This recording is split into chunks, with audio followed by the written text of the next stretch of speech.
If your son goes out on a boat, especially with a group of black kids, and doesn't come back, but they all come back safely, and then those people lawyer up, they deactivate their social media accounts, and they say that your son did not bring his cell phone with him. You know, like would that make sense to you? It doesn't. Logically, it doesn't make sense, right? You would want answers. You would demand answers. You would demand justice, and there would be no stopping. The grandson is calling for the tow simultaneous to the grandfather calling the captain of the towboat saying they don't need a tow before the captain gets a call from Vicky. When did the kid call the grandfather?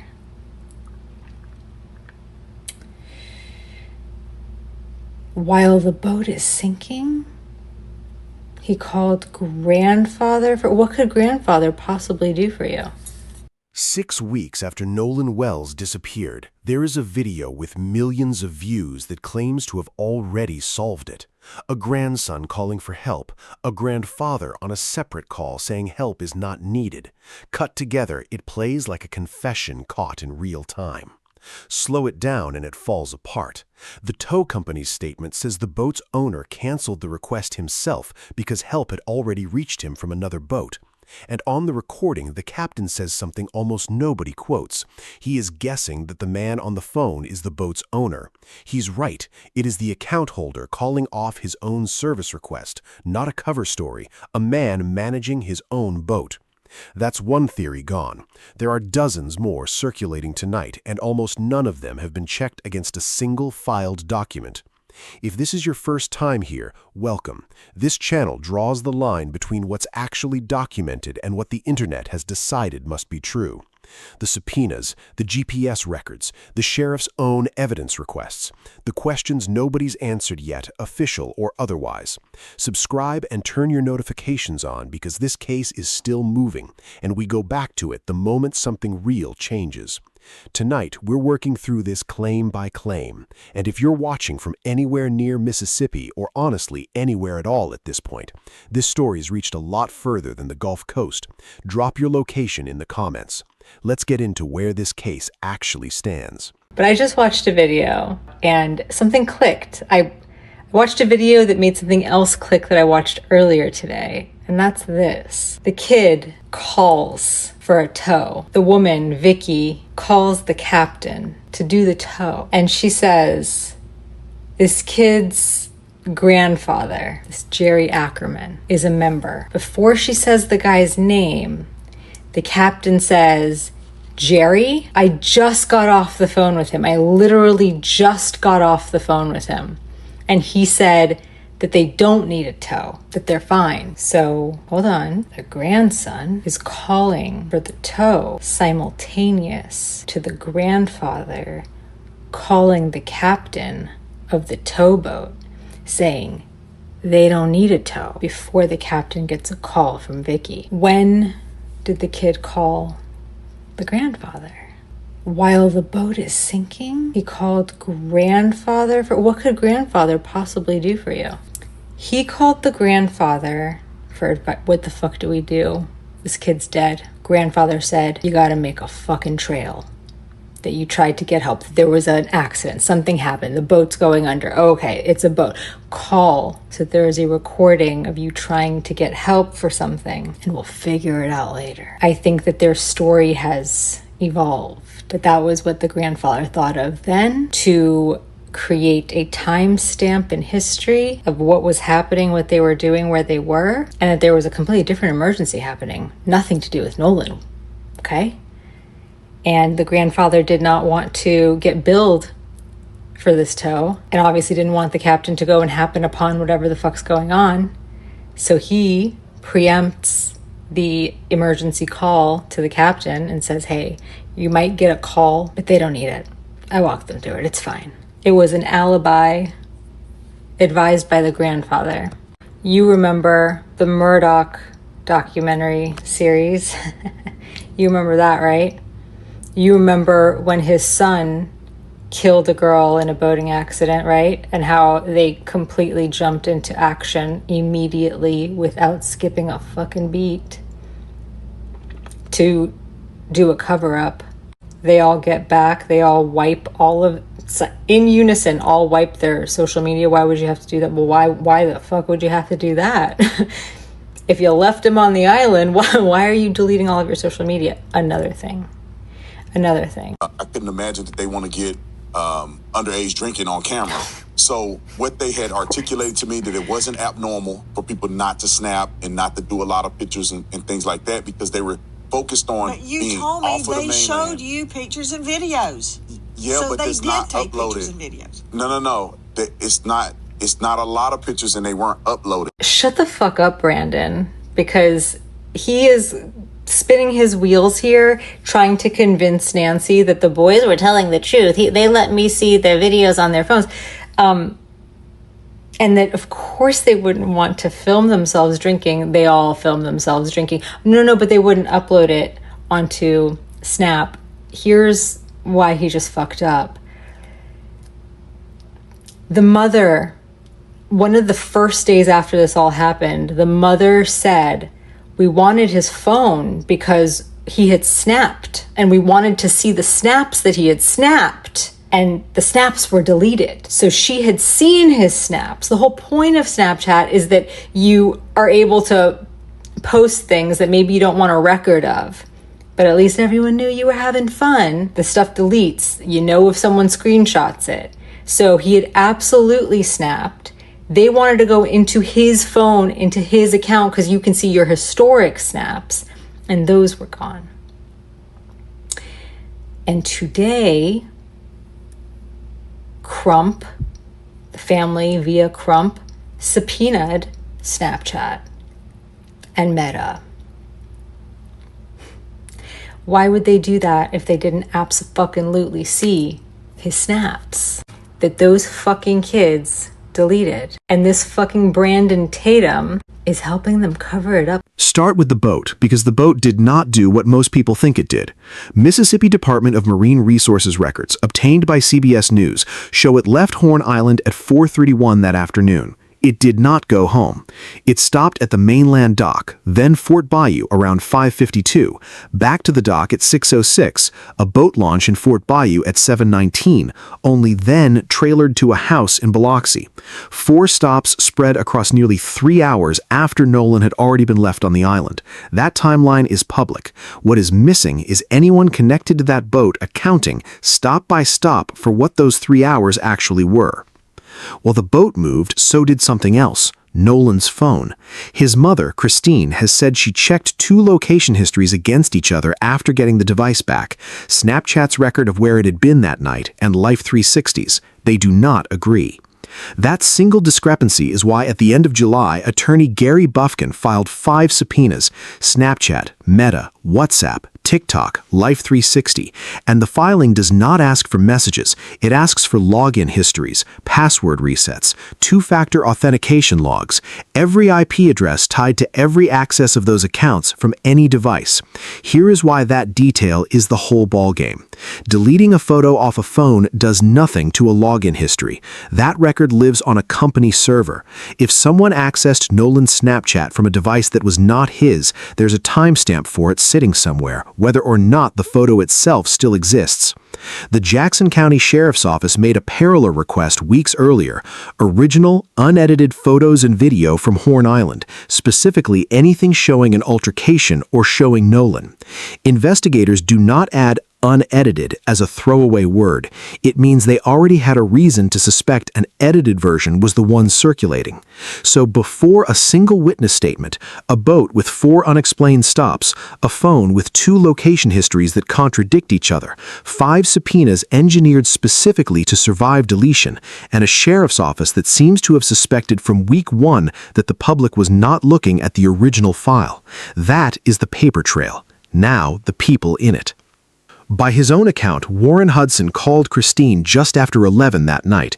Nolan wasn't answering, and there was a girl, Katie, that Nolan had stayed behind to talk to. He says he told Christine in that same call that he'd contact the Coast Guard. Worth separating clearly, that call has nothing to do with the earlier bilge pump call to the tow captain hours before when nobody was missing yet. Two different calls, two different problems, frequently collapsed into one online. What the record shows next, Christine contacted Marine Resources at 11:49 that night. They forwarded her to the sheriff's office. The Coast Guard was notified, and by her account, there was real jurisdictional back and forth, an island sitting just far enough offshore that agencies had to sort out whose call it was before Jackson County opened a report. Not evidence of a cover-up, evidence of how multi-agency response actually works on a barrier island at midnight, but a real documented gap between "I'll call for help" and help being formally underway, and it's a gap this case keeps circling back to. Warren has also addressed the phone question directly, denying flatly that anything was removed, saying no one had the password and no one touched the device before it moved from boat to truck. That denial is now sitting next to 5 subpoenas built to check exactly that. Which brings us to the account that runs straight into his, Katie McCormick. By Christine's telling, the first call came at 11:07, an unknown number. Then Warren, asking if she'd heard from Nolan. She hadn't. He should be with you guys, she told him. That's when Warren first mentioned Katie. Not, we checked with her, just there was a girl and Nolan stayed to talk to her. Warren's mother, Ashley Cole, has said her son spoke to Nolan around 3 that afternoon, and that Nolan had said he'd catch a ride back with another group. Combined with what Warren told Christine that night, one side's account holds together. Nolan chose to stay, to keep talking to a girl he'd just met. Katie's sister, Gracie McCormick, says that's not what Katie remembers at all, that Katie never knew she was the reason anyone thought Nolan stayed and assumed he'd gone back with the friends he came out with. Ben Crump has stated the contradiction plainly. One side says Nolan was getting on the boat with the boys. The other side says the boys are the ones saying he stayed. Someone's account doesn't match what happened. To be precise about what that does not mean, Katie McCormick has not been accused of anything by investigators or by Nolan's own family, who have said publicly they support her. She has cooperated fully. This is not a story about her lying. It's a story about 20 minutes that 2 honest-seeming accounts describe in incompatible ways, more than 6 weeks later, with no mechanism to resolve it except a grand jury that hasn't convened. And here's where the everything's already known, just not released theory runs into a real wall. Nolan's phone still has not been forensically examined. Not sealed, not withheld, not sitting finished in a file somewhere. 6 weeks after his mother first found his Snapchat wiped, the download that would settle this hasn't happened. On July 15th, the family and district attorney Angel Mears Myrick agreed in principle to a joint examination. Her experts, the family's experts, possibly the FBI, all present for one simultaneous download. Nobody has abandoned that plan. What never got settled was the practical layer, chain of custody, how the data gets preserved. And the DA's office proposed a date. The family says it landed inside travel plans already locked in. 6 weeks of both sides saying we're ready. 6 weeks of the download not happening.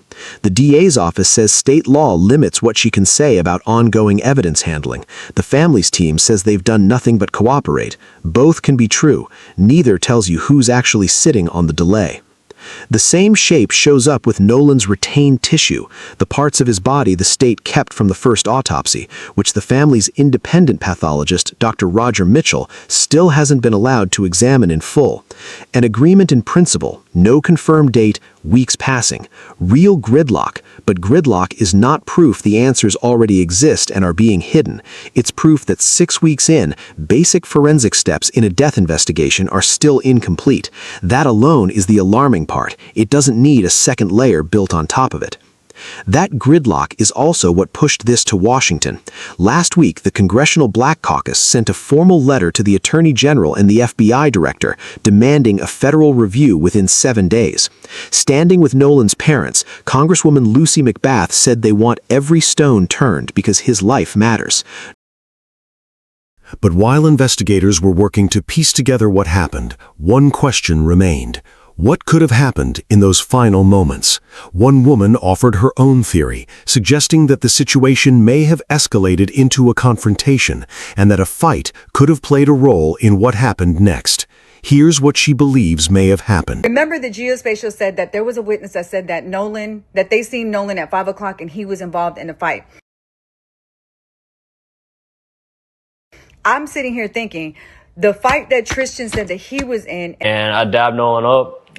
I made a slick comment about something, actually about the girl that he was with. I made a slick comment to him, us joking around, and I kept going. And not even 10 minutes after that is when I got into a fight. And the fight that Warren said that his brother Carter was in. Hey, your brother just got in a fight. And obviously, I have a younger brother, and that's who she was talking about. Were they fighting Nolan? Because remember, Tristan said that he had made a slick comment to Nolan about the girl he was with.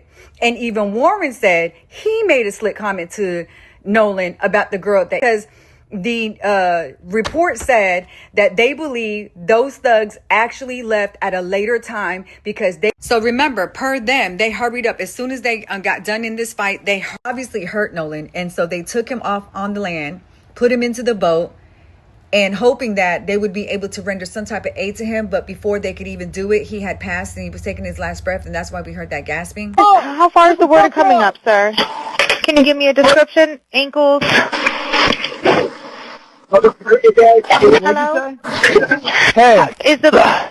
So in panic, obviously, we know they called the grandpappy, they called them the mama, whatever, right? And so while they're trying to give them a story to make up, we hear in that area, could that have been Nolan taking his last breath? So by the time the CTO call was made, they couldn't even render aid to Nolan because he hadn't already passed on the boat. Now the tissue itself. 2 autopsies, neither has produced a public cause of death. The state's exam, July 7th, stays sealed under standard Jackson County procedure until a grand jury reviews it. By the time Dr. Mitchell got access for the family's independent exam, nearly a week had passed, and the state had already retained the trachea, the hyoid bone, and organs already dissected, meaning Mitchell couldn't check the airway or lungs for water or the stomach for contents, exact the things you'd check for drowning. Given those limits, Mitchell found no lacerations, no fractures, no deep tissue injury he could identify, but because of what was withheld, he wrote that he could not rule out a neck injury as a contributing factor. Cause and manner, undetermined pending further investigation, not nothing found, undetermined. One finding drew the most attention: discoloration in the soft tissue at the back of Nolan's head. An outside forensic expert brought in by Crump, Dr. Kendall Von Crowns, chief medical examiner for Tarrant County, Texas, said it could be ordinary decompositional change, or it could be blunt force injury, and based on what was actually available to examine, there was no way to say which was. Mississippi's own public safety commissioner, Sean Tyndall, looked at the same report and said he saw no signs of trauma at all.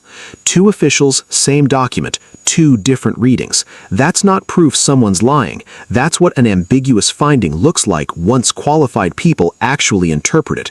And it circles back to the same stalled tissue, the same stalled agreement, still unresolved 6 weeks later. While all of that sat in scheduling limbo, one part of this case never slowed: the internet naming names. Nobody's paid more for it than someone whose only documented connection to this case is that he helped a stranger's boat on a crowded holiday afternoon. Bart Edmondson Jr., 21, a punter at the University of Wyoming, played football with Nolan in high school. That's the entirety of his role.